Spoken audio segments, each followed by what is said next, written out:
একটা নতুন ক্যাফে হয়েছে, ওয়ান বাইট নাম। সেখানে গেছিলাম সন্ধ্যেবেলা। কেকটা যদিও ওখানকার নয়, আমার বোনেরই বানানো। আমাদের ৪ জনের একটা গেট টুগেদার ছিল। এই যে ৩ জন আর আমি। বেশ কিছু বছর ধরে আমরা ৪ জন একই স্কুলে কাজ করছিলাম। সেই সূত্রেই আমাদের আলাপ, তারপর বন্ধুত্ব। তবে এখন এই যে ২ জন কেক কাটছে দেখছো, এরা ২ জন যাচ্ছে এই স্কুল ছেড়ে অন্য জায়গায়। একজন স্টাডির জন্য, একজন অন্য জায়গায় জব নিয়ে। সেই জন্যই আমাদের গেট টুগেদার হয়েছে। কারণ জানি না আবার কবে একসাথে হতে পারবো।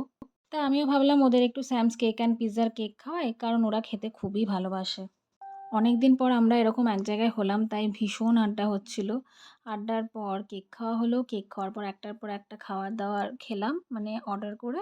ক্যাফেটাকে 7 আউট অফ 10 দেওয়া যায় অ্যাম্বিয়েন্স অ্যান্ড খাবার-দাবার ধরে। এরপর বাড়ি ফেরার আগে আমি কিছু ভিডিও ক্লিপ নিয়ে নিলাম ওদের সাথে, আর কিছু ছবিও তুলে নেওয়া হলো। মেমোরি হিসেবে থাকবে আমাদের সাথে। Till the next time.